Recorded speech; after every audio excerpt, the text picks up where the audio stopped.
在云南的一个村庄隐藏着一位神奇的老人，他的名声远扬10里8乡，村民们亲切地称他为雨神。这个称号并非空穴来风，而是因为老人掌握了一种令人难以置信的降雨法术，只需轻念咒语，原本晴空万里的天空便会瞬间乌云密布，细雨绵绵。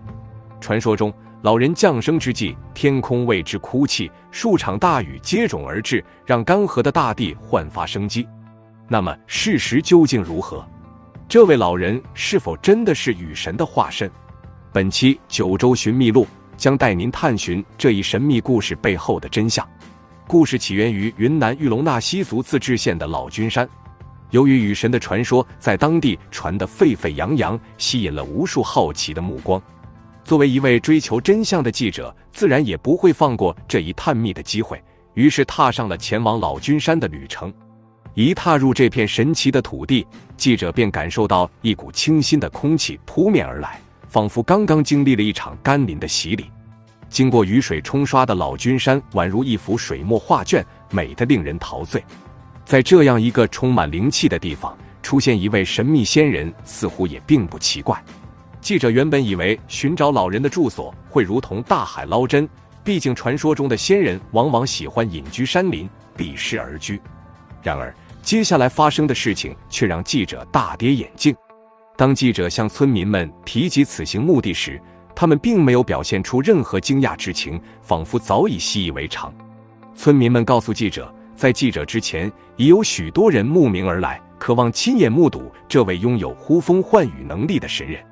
因此他们对于这样的探访早已司空见惯。在热心村民的引导下，一行人踏上了老君山那蜿蜒曲折的山路。就在记者感到步履维艰时，村民微笑着告诉记者，穿过前面那片生机勃勃的竹林，景色便会豁然开朗。果然，一片碧波荡漾的湖泊展现在眼前。村民告诉记者，按照村里的说法，这片湖泊被称为食人湖，而那位能够呼风唤雨的神秘人物正是在此完成了他的壮举。然而记者环顾四周，除了湖光山色之美，并未发现任何异常之处。老君山风景秀丽的湖泊众多，但只有这片湖泊才享有呼风唤雨的神奇传说。记者这才想起此行的目的，于是向村民询问那位呼风唤雨的神人的踪迹。村民微笑着摇了摇头，告诉记者，其实并没有所谓的呼风唤雨的神人。记者一时愣住了，之前的传闻都言之凿凿地称这里有一位能够施展呼风唤雨法术的神人，怎么村民却否认了呢？村民神秘地笑了笑，解释道，呼风唤雨之术其实并非神人专有，村里的每个人都能够掌握。这并非某种超自然的神力，而是每个人都能学会的技巧。听闻此言，记者惊愕不已。然而村民并未多做解释，只是微笑着透露，接下来的事情将会更加令人震撼。说着，他从身后掏出一个别致的海螺，这突如其来的举动让记者愣住了。难道村民真的打算通过吹奏海螺来求雨？当记者正欲提问时，村民竟真的将海螺贴近唇边，开始轻柔地吹奏起来。随着海螺声逐渐悠扬高亢，原本晴朗的天空竟然渐渐变得灰暗。没过多久，乌云密布，仿佛真的有雨滴在悄然落下。此情此景，让原本心存疑虑的记者也瞠目结舌，无言以对。展示完这神奇的唤雨术后，村民得意地告诉记者，这便是外界盛传的呼风唤雨之术。原来这所谓的神奇之术并无太多玄妙。据村民所言，只需在食人湖上空发出足够大的声音，便能引发雨水降临。然而这换来的雨水并不会持续太久，且仅限于食人湖区域，其他地方并不会出现同样的现象。经过亲眼目睹的神奇降雨，记者对这种唤雨术深感好奇。尽管其原理并不明晰，但记者坚信专家定能揭示其中的奥秘。于是记者找到了丽江市气象台的台长杨友仁。当杨台长听闻记者的来意后，他并未显得惊讶，因为在云南，这种呼风唤雨的现象并不罕见，许多地方都有类似的传说，只要人们对着湖泊上空的天空大声呼喊，雨水便会降临。然而要揭示这一现象背后的真正原因，还需进行现场考察。为了揭开这一谜团，记者来到了丽江市气象局。气象局的工作人员向记者详细解释了降水的必要条件。首先，云层中必须含有充足的水分；其次，天空中的气象条件必须发生变化，这样降水才会产生。通常，降水的发生是因为冷风和暖风的交汇。但食人湖上空的情况究竟为何能引发降雨呢？工作人员表示，只有进行实地考察，才能得出确切的结论。